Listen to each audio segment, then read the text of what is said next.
Unquestionably, we should take political peril seriously. Number one, I think it's bad for America when one of our two major political parties has gotten so extreme and radical the way the Democrats are.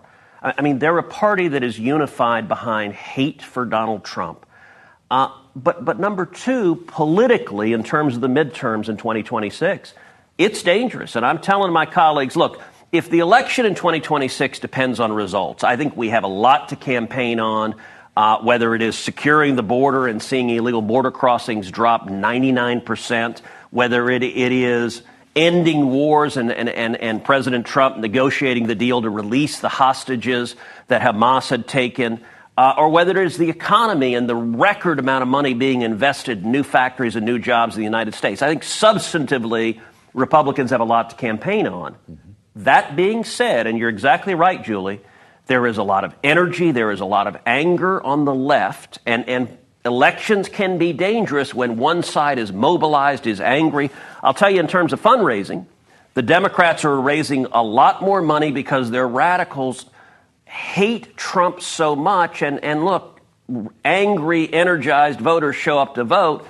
And I do worry about just ordinary voters who are happy or complacent, who say, gosh, Trump won, things are good, I don't need to show up and vote. There's no doubt if one side shows up and the other doesn't, that leads to a bad election. The game of shadows is coming to an end. For years, the DC elite thought they could operate in the dark, but today, Senator Ted Cruz just walked into the room and flipped the switch. Washington is in a state of absolute panic. From weaponized agencies to the betrayal of the American taxpayer, the receipts are now on the table. In the next 60 seconds, you will see a masterclass in accountability that the mainstream media is desperate to hide. Hit that subscribe button right now because the final warning has officially been delivered. Let's get into the evidence. Joins me now, Senator Cruz, welcome back to the story. Great to have you with us today, sir.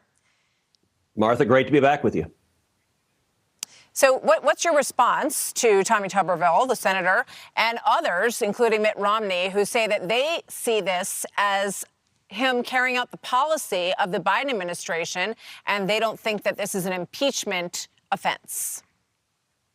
Look, I think the House is doing exactly the right thing. I think Alejandro Mayorkas should be impeached. I think he should have been impeached 2 years ago. You got to understand, it's not that Mayorkas is bad at his job. It's that he is openly defying federal law. He is not trying to secure the border. He is instead trying to accelerate illegal immigration. He is trying to process illegal immigrants faster. We've had over Joe Biden's entire tenure, 9.6 million illegal immigrants flood into this country. And Mayorkas is ignoring the laws on the books and is subjecting the American people to enormous risk. We've seen crime. We see children being brutalized. We see women being sexually assaulted. We see over 100,000 drug overdoses last year, the highest in history.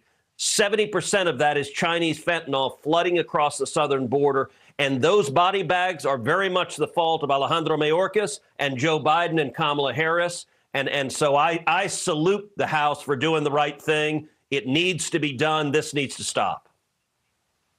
So here's what Mayorkas said in his own behalf on Monday at the border. Watch this.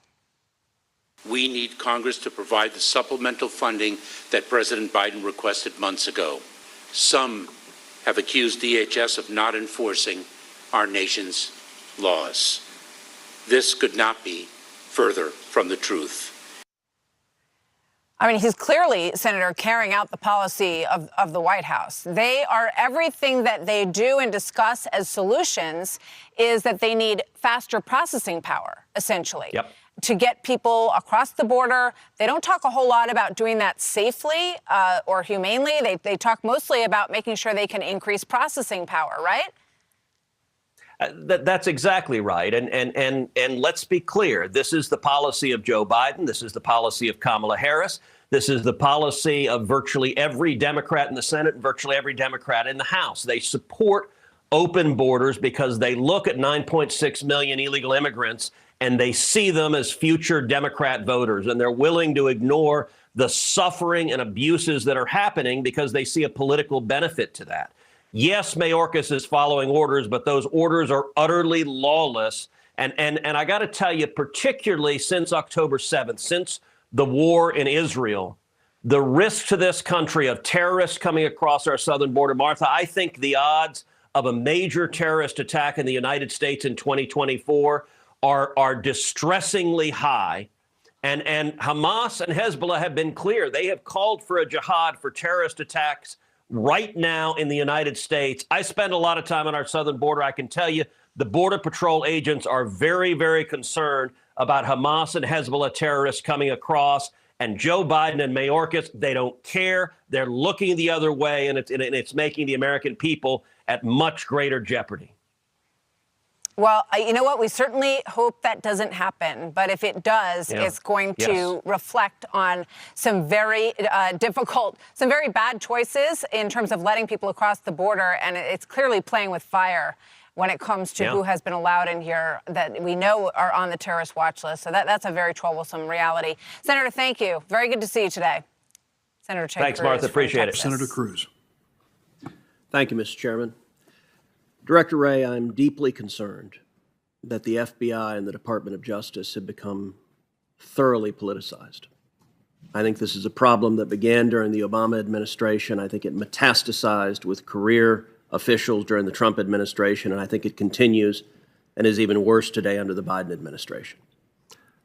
I don't believe you personally reflect that politicization, but I think you've been unwilling to root it out and unwilling to hold people accountable for the politicization. I hear regularly from FBI agents and from professionals at the Department of Justice who are dismayed that our law enforcement has been weaponized and politicized rather than remaining apolitical as it has been for the history of our country. Yesterday, it was reported that Project Veritas had obtained a copy of an FBI training material which listed various symbols and themes which, in the FBI's estimation, were indicative of, quote, militia violent extremism. Now, these symbols weren't things like the Ku Klux Klan or the Nazi Party, which naturally would be symbols of that, but instead they included, rather astonishingly, patriotic symbols of our nation and our history. Included on this list is the Betsy Ross flag. Now, that's fairly remarkable that the Betsy Ross flag in the FBI's indication is indicative of militia violent extremism, because among other people who have been publicly alongside the Betsy Ross flag, we have President Barack Obama, who was sworn in directly underneath two Betsy Ross flags. But it's not just President Obama. We also have President Biden, who was sworn in under Betsy Ross flags. It's not just the Betsy Ross flag. Also on this list is the Gadsden flag as a symbol of violent extremism. Now, the state of Virginia has a license plate for the Gadsden flag, as do many other states. I think people would be astonished to find that having that license plate, the FBI indicates that you're a violent extremist. Also included on this is a text that I was particularly struck, is the Gonzales battle flag. Come and take it.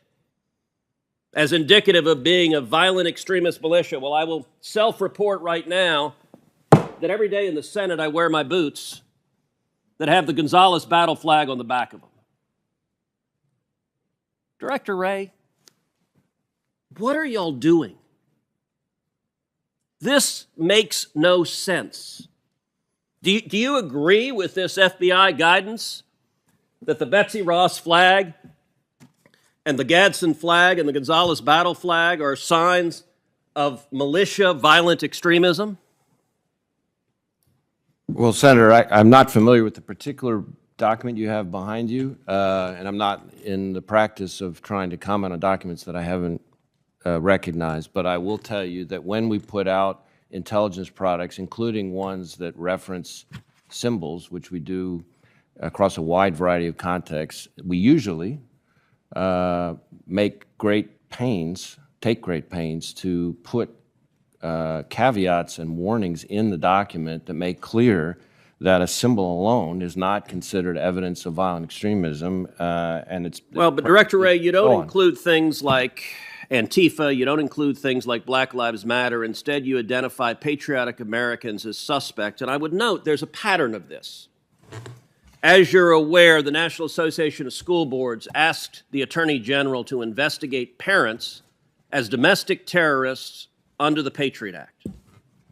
Now, it did so because it was upset about moms and dads coming to school boards and disagreeing with the policies of those schools. 5 days after that letter, the Attorney General sent a memo to you directing the FBI to target parents for investigation. Since that time, the National Association of School Boards has apologized for the letter because it was so indefensible, but that hasn't stopped the FBI. In fact, you've created a specific threat tag directed at parents. So let me ask you, how many moms and dads who have spoken up at school boards has the FBI interviewed or investigated since the memo from the Attorney General? Well, first off, I'll say I'm not aware of any. But second, let me address the issue. You're not aware of any? Like Just- the House of if you'd let me- Representatives has if you- written you and asked you you would about let it. me, If you would let me. So please finish, answer. please. Let me say to you and to this committee the same thing I said to every FBI field office after I read the memo, which was that the FBI is not going to be in the business of investigating speech or policing speech at school board meetings or anywhere else, and that we're not about to start now, that threats of violence, that's a different matter altogether, and there we will work with our state and local partners as we always have. So Now, Director you asked Wray, about- you asked about- Director Wray, our time is, do you know how many parents you have interviewed or investigated since that memo?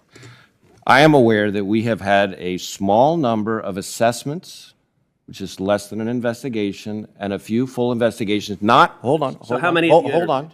Let me finish. I'm asking a question, our time is limited. I don't know the number, but that not necessarily, let me finish, that are not necessarily of parents.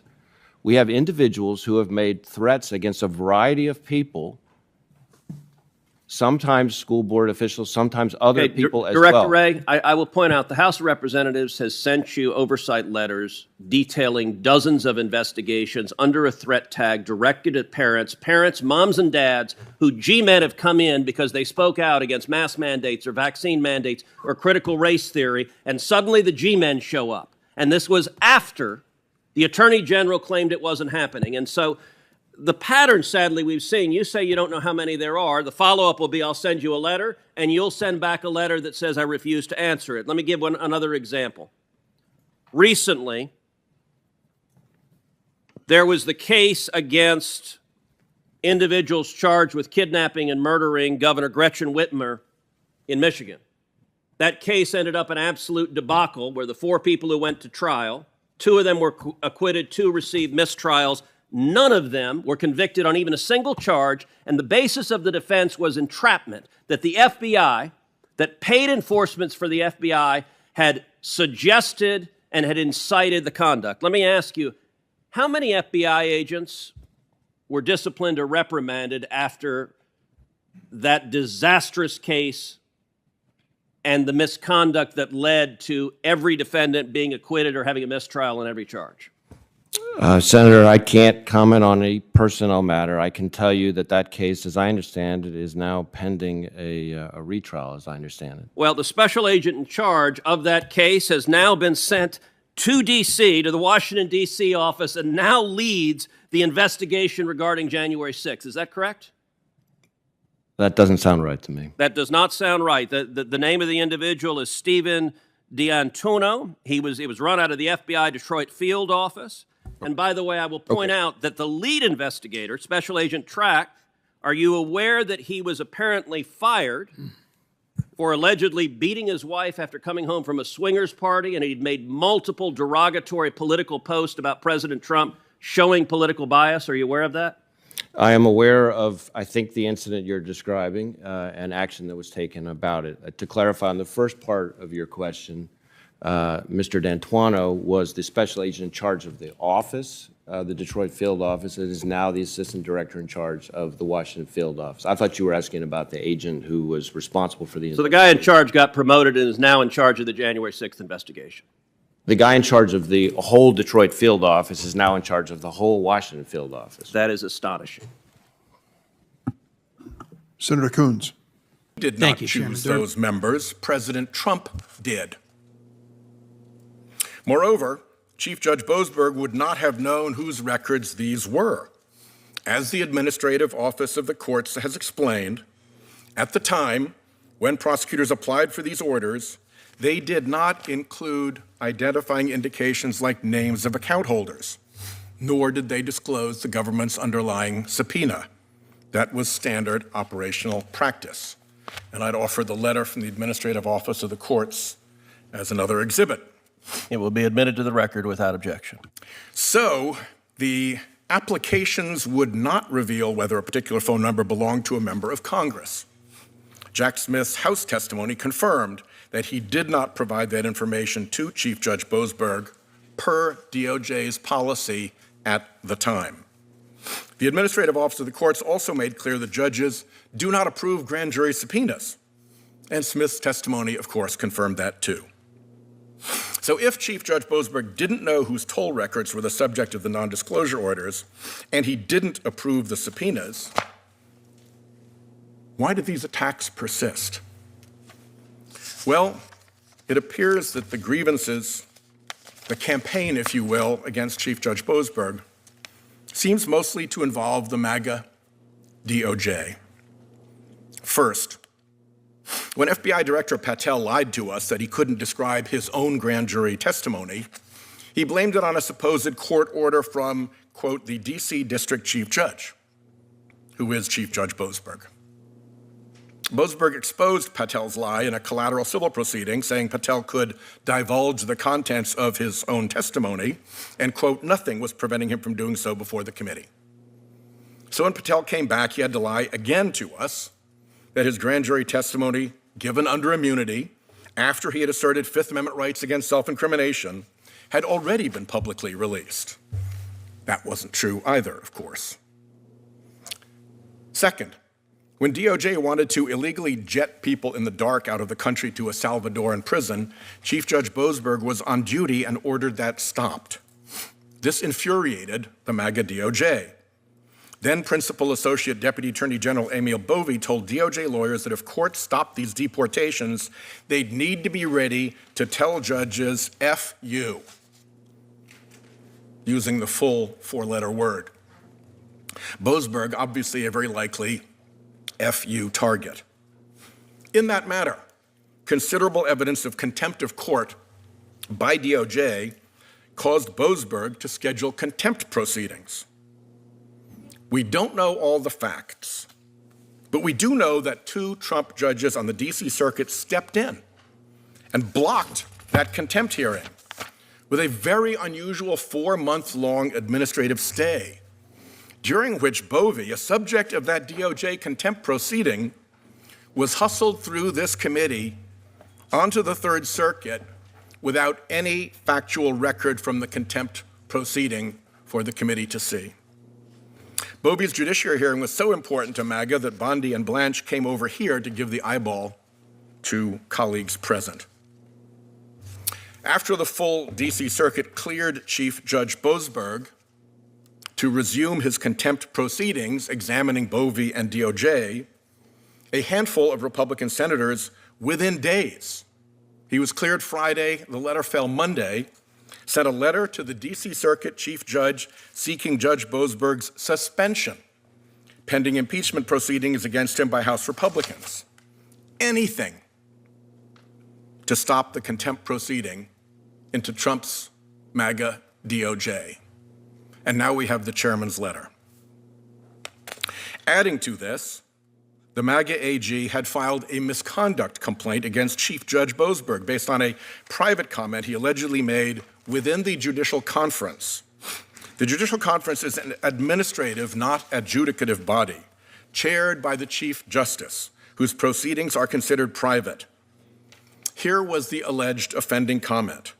Chief Judge Boasberg raised his colleagues' concerns that the administration would disregard rulings of federal courts, leading to a constitutional crisis.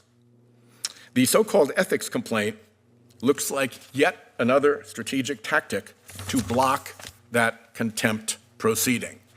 Wait and see.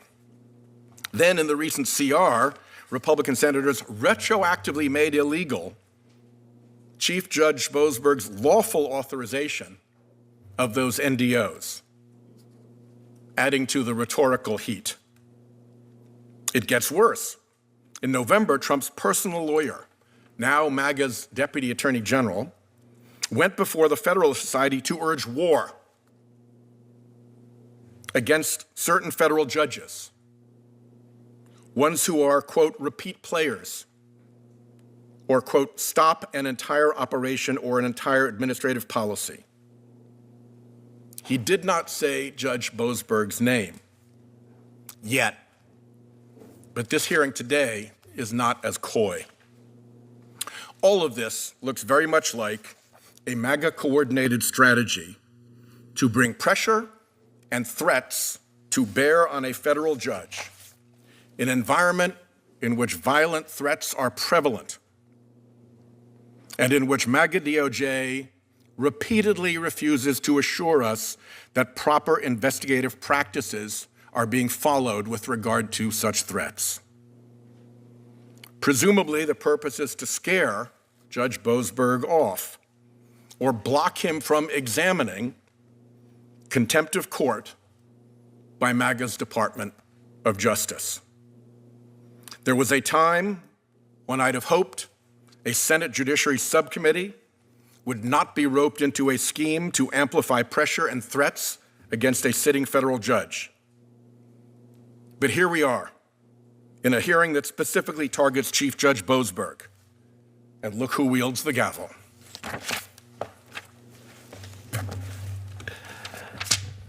There's an old line that when you have the law, you bang the law. When you have the facts, you bang the facts. And when you have neither, you bang the table. We've just seen an illustration of that. We've heard words like MAGA repeated over and over again, Trump repeated. I've been called many things, but coy has never been one of them. And I would note, nowhere in the ranking member's opening comments was one word about the orders that Judge Boasberg signed, the binding orders that concluded that he finds reasonable ground to believe that disclosing to the senators who were the target of the subpoenas will result in the destruction of or tampering with evidence, intimidation of potential witnesses, and serious jeopardy to the investigation. There's a reason he didn't say a word about it. Because there is no evidence for a judge to conclude that 20% of the Republicans in the Senate would do that. And this is a judge who his actions indicate did not give a damn about actual evidence or the rule of law. Likewise, two words that were altogether absent from the ranking member's comments were Deborah Boardman. He gave a speech about violence directed at judges, not acknowledging that for 4 years the Biden Department of Justice refused to enforce clear laws protecting judges from being intimidated at their homes because the Biden Department of Justice agreed with that intimidation, and said not a word about this rogue judge who deviated downward by 22 years to a psychopath who traveled across the country with a gun and a knife and duct tape to murder Justice Brett Kavanaugh. My Democrat colleagues on this committee do not get to give great speeches about how opposed they are to violence against the judiciary and at the same time cheer on a judge saying, well, if you attempt to murder a Supreme Court justice and you happen to be transgender, not a problem, we're going to deviate downward by more than 2 decades. Facts matter. I need not bang the table because I'm happy to bang the facts and the law. Now, I would note that both Chairman Grassley and Ranking Member Durbin asked to give opening statements. Chairman Grassley has yielded his time instead to Senator Lee, and so I will recognize Senator Lee, although I'll give the Ranking Member an opportunity to respond if he would like. We believe that the Ranking Member, Senator Durbin, will be here. Good. And with respect to at least 2 of your points, I'm not aware of anybody on our side of this committee who cheered on that sentence or even commented on it. So I don't think that's a factual statement. And second, with respect to me not discussing the Boasberg NDO, I stand by the Administrative Office of the Court's letter, which I put into the record, which explains the problematic nature of the allegations against him in that regard, and I continue to stand by the letter from the Administrative Office of the Courts. Mr. Chairman. Senator Kennedy. You coy rat. Twice in one day. Could, after Senator Lee makes his remarks, could we hear from the witnesses? Unless Senator Durbin comes, because as ranking member, Okay. he's planning to come and address. And so now, in lieu of Senator Grassley, I will just note that Senator Grassley has suddenly gotten much younger and not nearly as good looking. Yeah, but he's lost hair. He's lost hair. He's not as coy. Not right. Thank you, Chairman Cruz and Ranking Member Whitehouse, for convening this subcommittee hearing on an important topic. This issue implicates a pretty significant role assigned to Congress by the Constitution, which is to determine under what circumstances action by a federal judge might warrant that judge's impeachment and removal. Judicial impeachment At the Antonin Scalia Law School at George Mason University. In his career, Professor Luther has served at high levels in all three branches of the federal government and is the founder of Constitutional Solutions, PLLC. Immediately before joining the Scalia Law faculty, Professor Luther spent over 5 years in the Washington, D.C. office of Jones Day. Before joining Jones Day, he served as Associate Counsel to the President of the United States in the White House Counsel's Office. In the White House, he co-managed the judicial selection process and supervised the preparation of over 150 federal judicial nominees for their successful U.S. Senate confirmation hearings. Before joining the White House, Professor Luther served as counsel to then U.S. Senator Jeff Sessions on the U.S. Senate Judiciary Committee. Professor Luther was also a law clerk to Judge Daniel Mannion of the U.S. Court of Appeals for the Seventh Circuit. Our second witness is Professor Stephen Vladeck. Professor Vladeck is a professor of law at Georgetown University Law Center and is an expert on the federal courts, the Supreme Court, national security law, and military justice. Professor Vladeck is the author of a New York Times best-selling book and a co-author of Aspen Publishers' leading national security law and counterterrorism law casebooks. Professor Vladeck is a highly regarded appellate advocate, having argued before the U.S. Supreme Court and numerous lower federal civilian and military courts. Professor Vladeck is CNN's Supreme Court analyst and editor and author of One First, a weekly newsletter about the Supreme Court. Professor Vladeck graduated from the Yale Law School in 2004, a sin for which I suppose we can forgive him. After law school, he clerked for the Honorable Marcia S. Berzon on the U.S. Court of Appeals for the Ninth Circuit and the Honorable Rosemary Barquette on the U.S. Court of Appeals for the 11th Circuit. Our final witness is Mr. Will Chamberlain, who currently serves as senior counsel at the Article III Project. Will graduated from the University of the Pacific in 2010 with a BA in economics and received his JD magna cum laude from the Georgetown University Law Center in 2015. After graduating Georgetown University Law Center, he joined Quinn Emanuel, Urquhart & Sullivan in Los Angeles as an associate, where he practiced complex commercial litigation. He later worked as an attorney at the Competitive Enterprise Institute, focusing on class action litigation. In 2019, he revived Human Events, the nation's oldest conservative magazine, where he served as publisher and editor-in-chief. And Professor Luther, you are recognized for your opening remarks. Chairman Cruz. What are the consequences of a partisan left-wing judge concluding, because of my ideology, coming to attempt to assassinate a Supreme Court justice is okay? I'm going to give you a slap on the wrist. I'm going to deviate down 22 years and release you when you're 35 years old so you can terrify other judges. What are the consequences of that? Potentially devastating to the republic. You encourage a lot more people to try assassinations. And I mean, guys have to think through what the consequences would be of successful assassinations. We'd get to a world something like Spain pre-World War II or Algeria. I think this country's had 160 years without civil war. They've been a lot better than the ones that we had a civil war in. And I'm going to recognize in a moment, Ranking Member Whitehouse, I will note, I'm going to make a prediction of my Democrat colleagues that we're going to go through this hearing without any of them daring to talk about Judge Boardman, that they'd rather scream about Trump and MAGA and Boasberg. They could sort of wrap into, we really dislike Trump. But my Democrat colleagues want to claim they are against judicial violence. Let me be absolutely clear. If anyone attempts to assassinate a judge, even the most left-wing judge with whom I disagree strongly, I would advocate prosecuting that attempted murderer and locking them up as long as they were breathing on planet Earth. Unfortunately, I have not heard any of my Democrat colleagues be willing to express the same sentiment. In D.C., and the judge shopping in certain district courts within the Fifth Circuit. Sure. I mean, Senator, just very briefly, because I know time is short. So the D.C. District Court has a random assignment process. I believe this committee is in possession of a letter from the administrative office that walks through how that process works specifically in DDC. There's a Fox News story by a reporter named Brianne Deppish that I think concluded that, in fact, Judge Boasberg has a disproportionately low percentage of cases challenging Trump administration policies. That is different from at least what is the one district court left that has judge shopping, the Northern District of Texas, where it's still the case that 100% of cases filed in Amarillo, for example, are assigned to Judge Matthew Kaczmarek, or 100% of the cases filed in Wichita Falls are assigned to Judge O'Connor.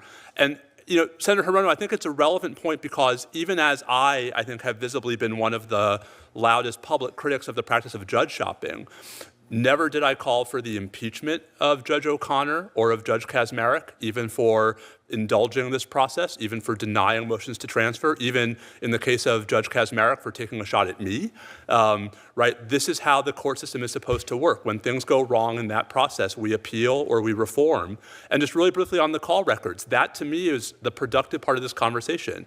If a majority of this committee, if the full committee thinks that the targets of call record subpoenas have a right to be notified, then so be it. Then that's a conversation about how we can change the law. That's a conversation we've had about foreign intelligence surveillance for the last 15 years. So I think we're trying to use the lens of judicial impeachment to get around the fact that there are actually meaningful substantive policy questions here that are much more fruitful to discuss. Agreed. Thank you, Chairman. I would note that Professor Vladeck just said if a majority of this committee thinks that senators subject to subpoena should be notified that they could pass the law, well, magically we used a time machine to do that because Congress passed that into law in 2004. It is in the United States Code. It is black-lettered law, and Judge Boasberg disregarded that. Now, he did so at the invitation of Jack Smith.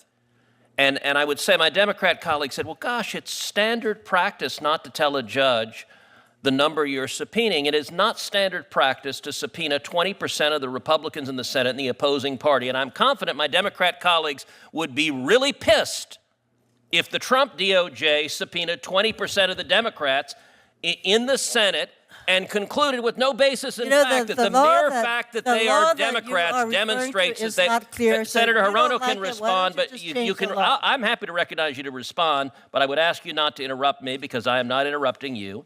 I am certain my Democrat colleagues would be unhappy if the Trump DOJ... I'm asking you not to interrupt me, Senator Hirono. I did not interrupt you. I am speaking now, and I will recognize you to respond when I conclude in speaking. Mm-hmm. I am confident my Democrat colleagues would be deeply unhappy if the Trump DOJ subpoenaed 20% of the Democrats in the Senate and concluded the mere fact that they're Democrats means they are likely to be criminals. And I do want to note also my prediction that no senator would mention Judge Boardman's name proved wrong with the penultimate Democrat speaker.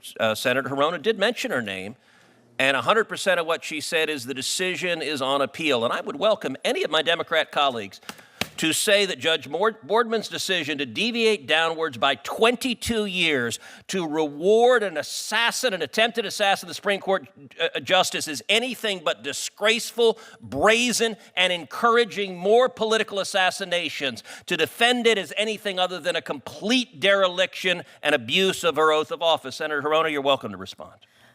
You talk about using facts. Well, the law that we refer to is not exactly clear on who bears the responsibility for asking who the heck's records are being subpoenaed. And by the way, if you want to blame somebody for the fact that 20% of Republican senators' records were subpoenaed, you can blame President Trump because he's the one who was calling all of you, or he had his minions calling all of you. So there you go.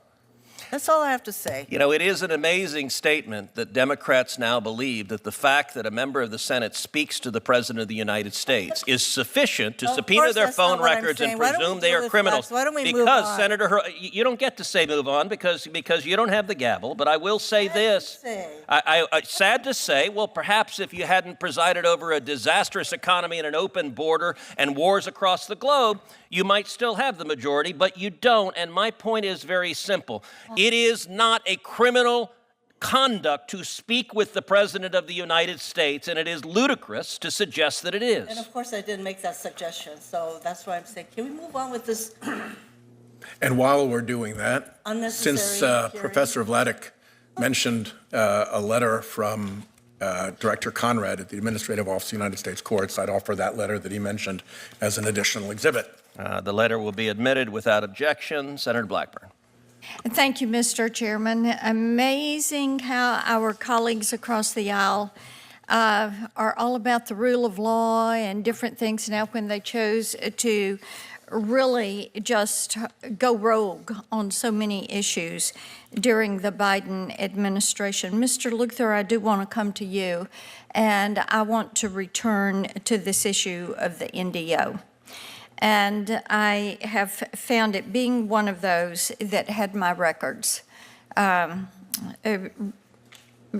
subpoenaed. I have found it absolutely astounding that supposedly his basis for doing this was, and I'll quote, that notifying us would result in destruction of or tampering with evidence, intimidation, or potential witnesses, and seriously jeopardize the investigation. And of course, that is ridiculous on its face, that we would be there. So talk for a little bit about the unique nature of Judge Boasberg issuing the NDO on top of the subpoena. Sure. So as I mentioned, he had a duty to make sure his gag order could be lawfully entered, and he failed to do so. And nevertheless, he entered this order with the provision that you just mentioned, signed there. On what basis? I think the committee needs to know what evidence he consulted to reach that conclusion. Senator Hirono, I know she just left, but she said it's not clear who's ultimately responsible and whether there's a cause of action for invoking this provision. Subsection D1B2 of 2 U.S.C. 6628 says that a private cause of action exists when Senate data was acquired, subpoenaed, searched, accessed, or disclosed pursuant to a search, seizure, or demand for information without notice being provided as required. So I don't know how much more clear the statute needs to be. When you all are not notified, there is a cause of action to be had. Yeah. Talk for a little bit about your reference to the impeachment and resignation of Judge English. Yeah. In the 1920s, you said that this reminded you thought it was very similar in construction. Sure. Well, I mean, certainly a lot has changed in the last 100 years, but, Judge English had a number of charges against him. Contempt without lawful basis, which, is the same as the situation with the Venezuela case with Judge Boasberg.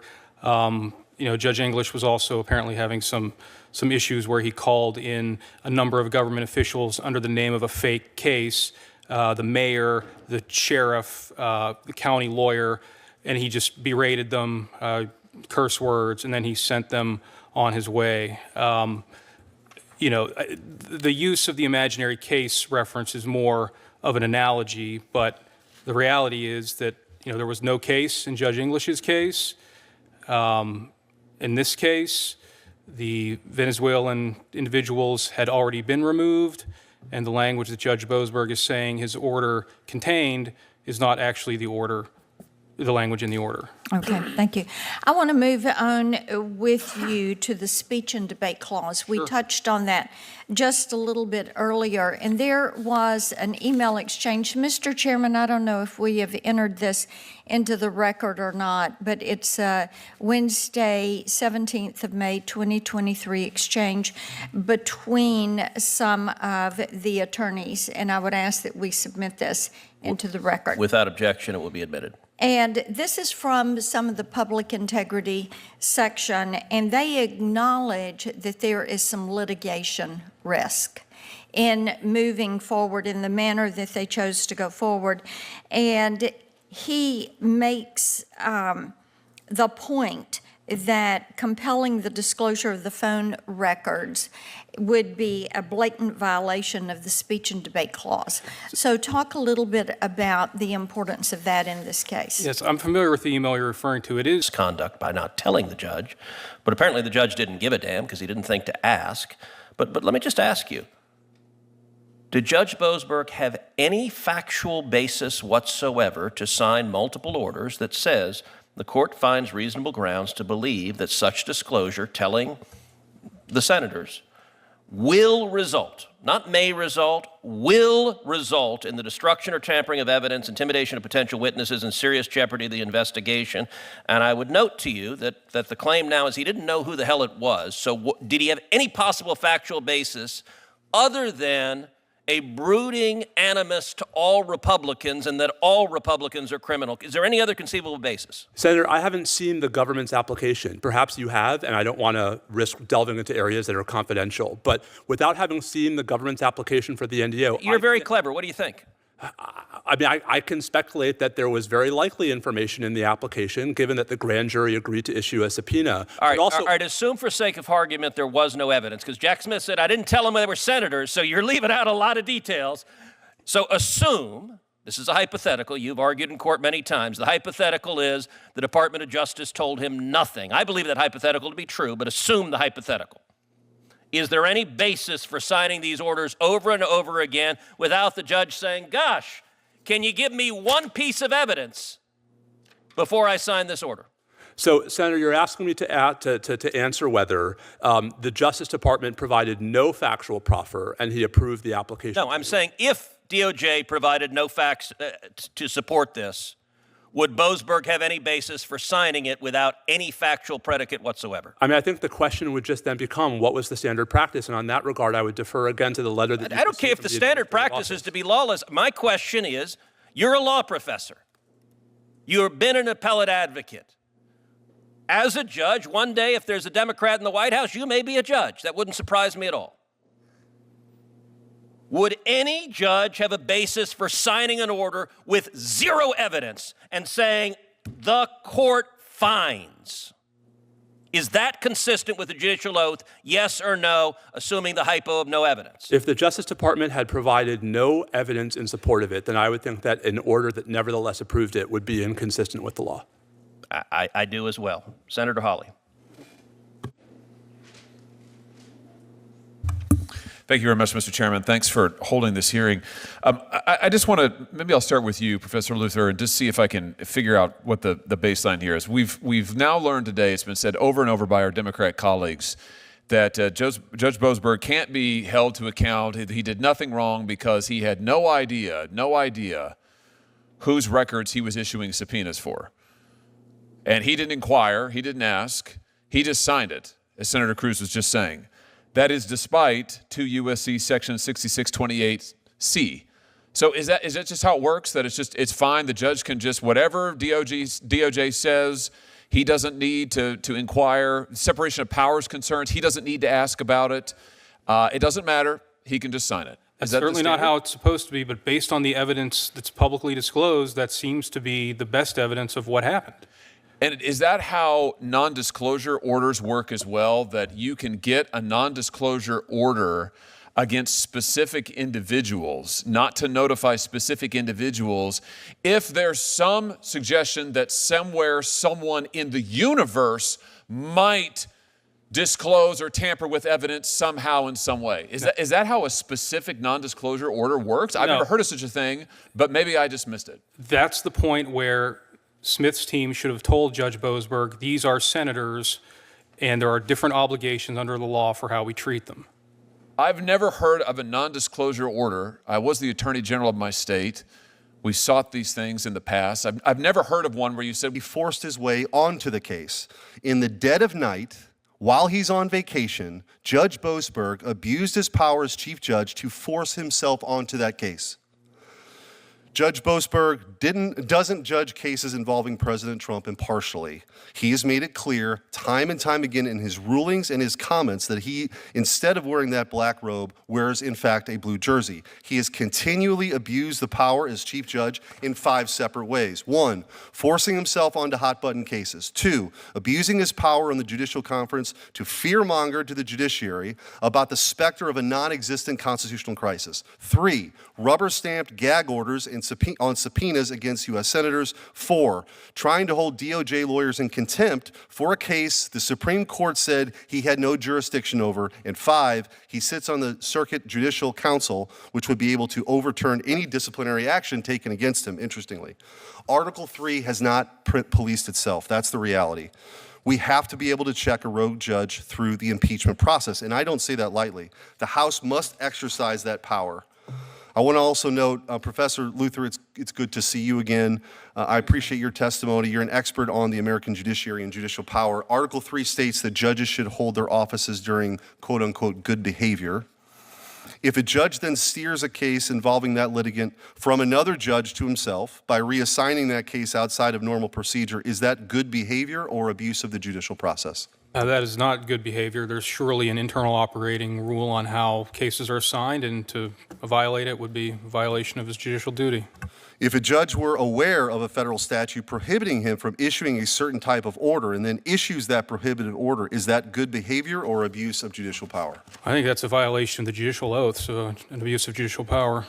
On the flip side, if that judge were unaware of the statute, the facts in the case, or the parties being subject to the prohibited order, yet granted the order anyways, is that good behavior or a violation of the Article 3 duty and an abuse of judicial power?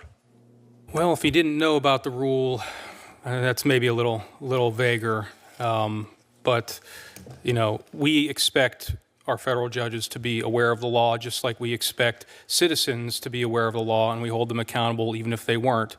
So in that case, it would probably be a violation of judicial duty. I just want to close. Chief Justice Roberts said you don't impeach judges you disagree with. You get them overturned on appeal. With Judge Boasberg, this is not about disagreeing with some interpretation of the law. Judge Boasberg has abused his role as chief judge, which are non-appealable ministerial acts. He is a rogue judge. The House should vote to impeach Judge Boasberg based on the articles they have before them. Once the House impeaches, we should hold a trial and hold Judge Boasberg accountable. Thank you, Senator Schmidt. As I referenced earlier, with no objection, I will introduce into the record, number 1, Judge Boasberg's order. Number 2, my letter urging Speaker Johnson to advance pending articles of impeachment against both Judge Boasberg and Judge Boardman that was transmitted today. And number 3, the record of the Boardman sentencing decision. Without objection, all 3 will be admitted. Senator Blumenthal. Thanks, Senator Cruz. I was here earlier. I apologize that I had to go to other hearings and meetings. But when I was here, Professor Blodig, you were asked a number of questions and you were interrupted in your responses. I don't know whether that's happened since again, but I'd just like to give you the opportunity to comment on the questions Senator Cruz was asking, as well as any other questions that any of us here have been asking you where you'd like to further elaborate on your responses. Sure. Thank you, Senator. I appreciate it. Just really briefly to just close one, I think, open thread from my exchange with Chairman Cruz. I do think it is worth taking seriously the summary of the NDO process that's provided by the administrative office in its letter of, I believe it's December 1st, which I think explains in detail both how that process runs, how it ran at the time, and how numerous factual assertions about how that process was not followed in this case from both members and the witnesses today have been untrue.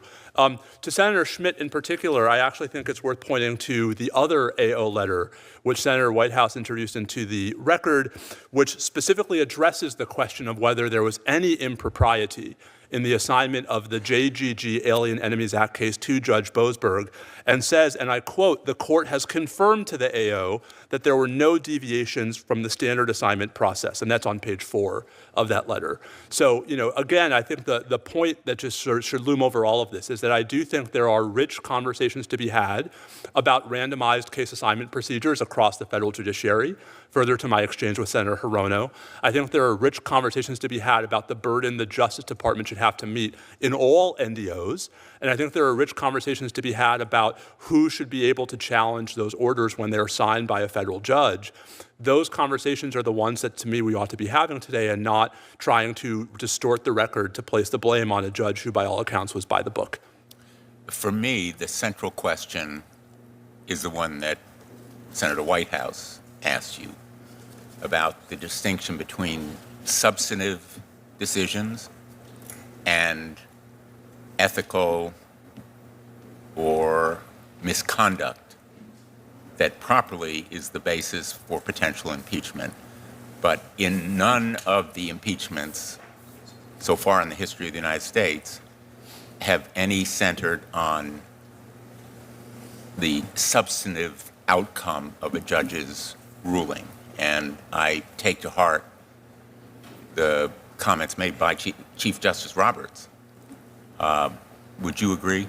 I would even add to Chief Justice Roberts, I would add Chief Justice Rehnquist, who in his book, Grand Inquests, which among other things, carefully recounts the narrative of the impeachment and unsuccessful trial of Justice Samuel Chase in late 1804 and 1805, talked about the significance of the Senate's acquittal of Justice Chase in a context in which at least Senator Blumenthal, some of the 8 articles of impeachment were related to the specific outcomes of cases.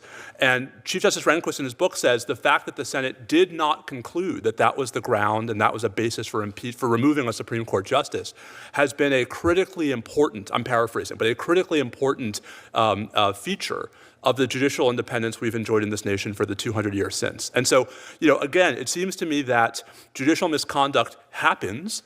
We are all, I think, familiar with the recent case of former Judge Kindred in Alaska. But there are processes in place, including the JC&D Act, to handle those cases when they are appropriately raised, versus just these kinds of innuendo and allegations that we've seen today. And finally, I would just comment, I think it's fairly been stated that the purpose of this proceeding, more than anything else, is to intimidate and threaten the public servants, and they are public servants. Many of them take a pay cut. They put themselves in difficult positions, even under threat, which cannot be condoned. But that intimidation often can have an effect. I've clerked for 2 judges. One of them a district court judge, the other Supreme Court justice. Others in this room have as well. And we know that a congressional hearing, even though an impeachment may seem completely unrealistic, can have an effect. Do you agree? I do, and I think it's unfortunate that with the limited resources this committee has, that we're having this conversation as opposed to even the other ones to which I've alluded about how we could make the laws more protective in all of these cases to ensure that what many people in this room might view as judicial misconduct actually has meaningful remedies, and to ensure that there's a neutral arbiter as opposed to the court of public opinion. It's part of why we have a Bill of Attainder clause in the Constitution, because Congress doesn't punish. Thank you, Professor Vladeck. Thank you, Mr. Chairman. Can I make a closing comment before you wrap up, Chairman? Sure. I wanted to make 2 points. As Professor Vladeck has suggested, we have not seen the government's proffer that supported its request to Judge Boasberg for the non-disclosure orders. That would be something that I think we could well ask about. And Jack Smith, the prosecutor who asked for those non-disclosure orders, has offered to testify. So we're not in a position where we are unable to obtain information and therefore can speculate at will as to what it might be. We actually can obtain that information and we can find out. From what he told the House committee, it very much looks like his concern in getting the non-disclosure order was not that there would be misconduct by the subjects of the order, the senators, but there was a pattern and practice of misconduct by Trump's election conspiracy to intimidate witnesses, to interfere with evidence, and to try to interfere with the investigation.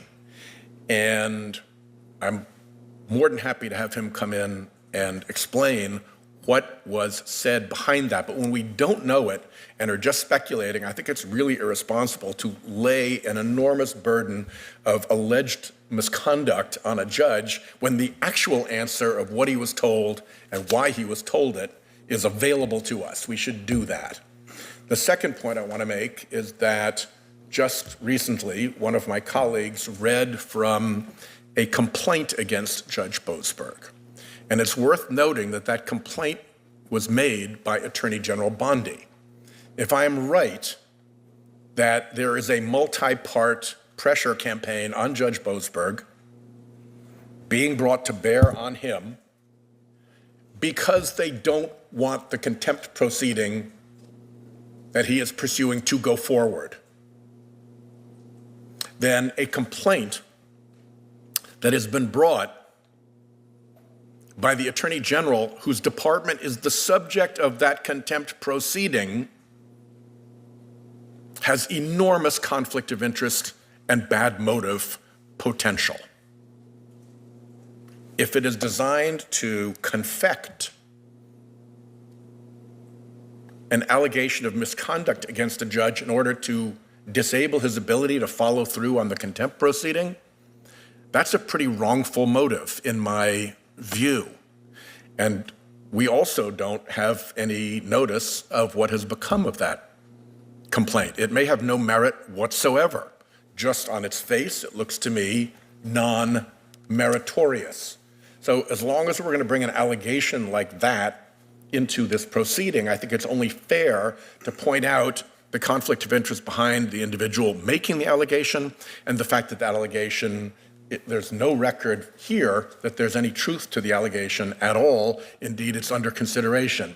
In precisely the same way that Judge Boardman's sentence is still under consideration because a notice of appeal has been filed. So I leave those as my final thoughts, and well, I will note that multiple Democrats, and including Professor Vladeck, claim that the purpose of this hearing was intimidation, and I do find some irony in that, particularly given the last 4 years we've seen Senate Democrats engage in a shameless effort at intimidation that featured, among other things, Chuck Schumer standing on the steps of the Supreme Court, threatening to unleash the whirlwind, threatening violence, calling out justices by name and threatening violence if they ruled in the Dobbs case in a way that Democrats did not like. There is a reason that the Biden Department of Justice did not enforce 18 U.S.C. Section 1507, because every Democrat on this committee agreed with the violent protesters committing felonies. They did not like the decision. They wanted judges intimidated, and I would point out the ranking member takes great joy slandering Justice Clarence Thomas. He has done so in this hearing room more times than I can count. That, again, is a very open intimidation campaign cheered on by left-wing dark money outfits that want to attack Justice Thomas. It is my opinion that Justice Clarence Thomas is one of the finest jurists who have ever sat on the bench, and the intimidation effort against him is utterly shameless. One of the more ironic ones is they focused on that he accepted travel at a time that the rules did not require disclosure of travel, without acknowledging that left-wing justices like Stephen Breyer accepted much, much more travel from left-wing Democrat billionaires, and yet they're happy to engage in hypocrisy. At the end of the day, this is not about generically disagreeing with particular merits rulings of judges. This is about two judges whose behavior violated their judicial oath. And I would note, number one, Judge Boasberg. Not a single Democrat on this committee, nor Professor Vladeck, could present any basis for his signing these orders concluding that 20% of the Republicans in the Senate would violate the law. Now, there's a reason for that. He didn't know who the hell he was signing this about. So understand, this judge signed an order. Let me say, you at home, if you voted for Donald Trump, understand this partisan hack would have signed this damn order for you too. Because the only thing you knew about it is it's a Republican. And that may be fine if you're a wild-eyed partisan. That may be fine if you're a loudmouth on social media. That is not fine if you are an Article III judge appointed by the president, confirmed by the Senate. You have an obligation to follow the law. I asked Professor Vladeck, is there any conceivable basis on facts given what he knew? And he agreed.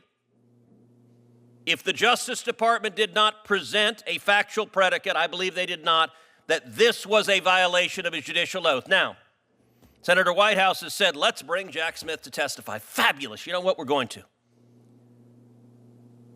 Be careful what you ask for. Clearly, the talking points went out to Senate Democrats. Let's call for Jack Smith before this committee. I promise you, Jack Smith is coming.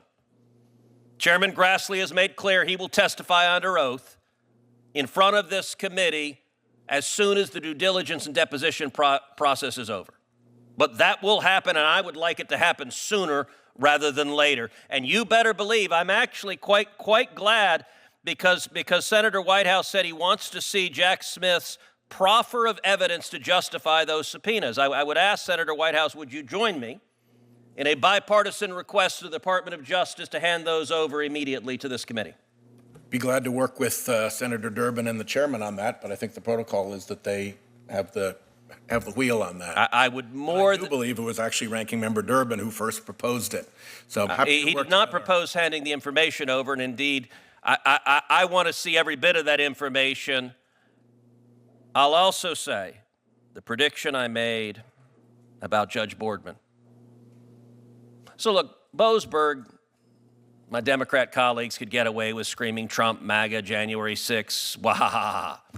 Okay, not actually a response to the fact that he signed an order with zero basis in fact and zero basis in law, but at least you've got some partisan language and bells you can ring. Judge Deborah Boardman, it says something that every Democrat on this committee is too embarrassed to defend in any way, shape, or form the merits of her indefensible ruling. It says something that not a single Democrat said her ruling was not an abomination and a complete dereliction of her judicial duty. And by the way, Nicholas Roski pleaded guilty. There's no dispute. He got on a plane with a gun and a knife and duct tape with the intention of murdering Justice Brett Kavanaugh. And by the way, not just Justice Kavanaugh, but his wife and young children. And every Democrat who preens violence is wrong against judges, just one of you stand up and say it is grotesque to deviate downward by 22 years for a left-wing judge to say, fine by me, you gave a slap on the wrist to this attempted murderer, and not just murderer, assassin. One of the Democrats said, well, gosh, we can't review every sentence in America. That's true. We don't review every sentence in America. If you mug someone in Central Park, we're not going to review that sentence. If you attempt to assassinate a Supreme Court justice with the stated intention of changing the majority on the Supreme Court to change the outcome, my Democrat colleagues love the word insurrection. There is a word for that. That is an actual insurrection. That is attempting through violence and murder to overturn a branch of our government and change the law. And not a single Democrat here can screw up the courage to condemn it. They can say, oh, all violence is wrong. And yet Judge Boardman's stated reason for letting this psychopath out at age 35 as well, he says he's transgender. And I guess in today's Democrat world, if you say you're transgender, no problem if you try to assassinate Supreme Court justices, because our party cares more about gender identity than the rule of law. Alice in Wonderland would truly say we've gone through the looking glass. I will say for senators here, written questions can be submitted for the record until Wednesday, January 13th at 5 p.m. May I take a moment to defend my colleagues in due respect when you're done with this? You can as soon as I lay out. I'm going to ask the witnesses to answer and return the questions to the committee by January 27th at 5 p.m. Go ahead, Senator Wray.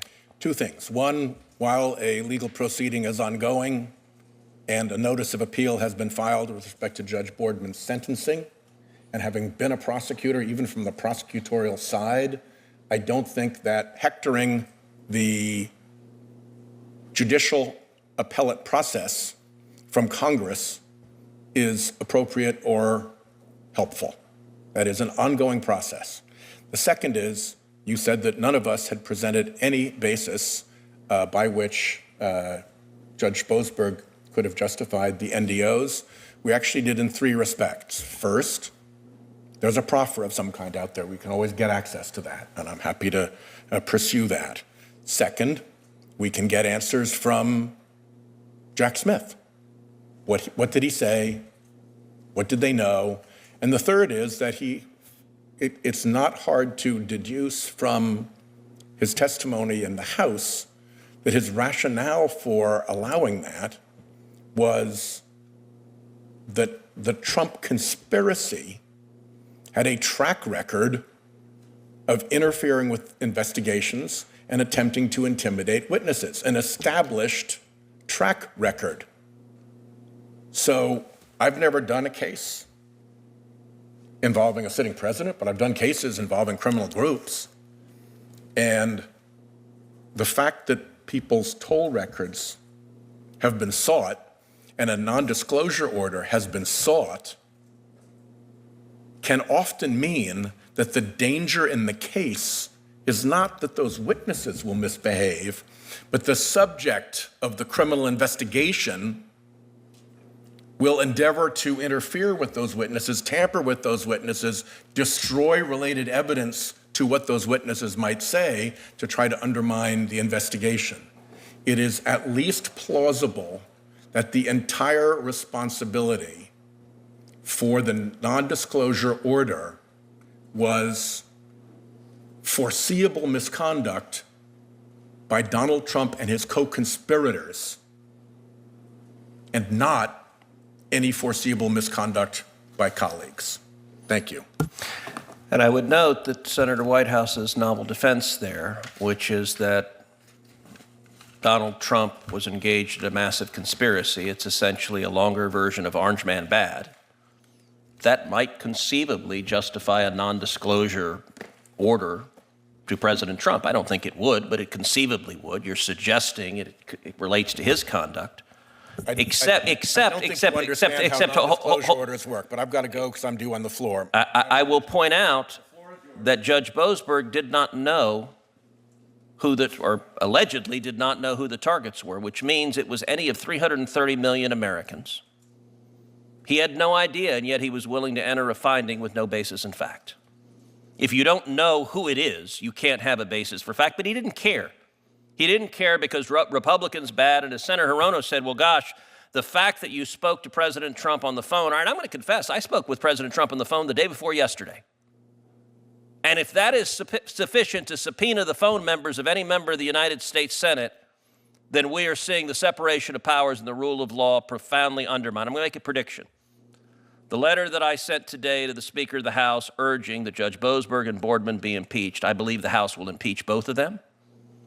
And I believe both of those impeachments will go to the Senate, and my colleagues on the Democrat aisle will have every opportunity to make all of these arguments in the trial that we have, although I will tell you, particularly for Judge Boardman, it ought to be ominous foreshadowing that not a single Democrat was willing to defend her the first time.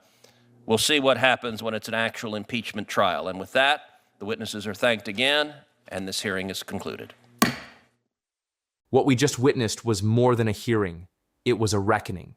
Senator Ted Cruz didn't just dismantle a witness today, he dismantled the very idea that these bureaucrats are beyond the law. We've watched them weaponize the DOJ, we've watched them target their political enemies, and we've watched them hide behind classified stamps for decades. But as Cruz proved today, the truth doesn't care about your rank or your title. When he leans in and says, "Answer the question," he is speaking for every American who feels like their voice has been stolen by the elites in D.C. This is the turning point they feared. The game of hiding behind purviews and calculus is dead. We are living in a time where common sense is treated as a crime, but the receipts are now on the public record. They can try to delete the tapes, they can try to shadow ban these videos, and they can try to suppress the truth, but they cannot stop the millions of you who are watching right now. Every time Cruz catches them in a lie, a piece of their power evaporates. The message today was loud and clear. The end is here. Washington wants you to look away. They want you to go back to sleep. But we are asking you to do the opposite. I want you to go to the comments right now and type the word Cruz if you believe it's time for a total reset. We are reading every single comment to show the algorithm that we won't be silenced. If you think Ted Cruz is a hero for standing up to the system, smash that like button and subscribe right now to join the movement. Share this video with one person who still thinks the system is working for them. Thank you for watching, and remember, the final warning has been delivered. We'll see you in the next one.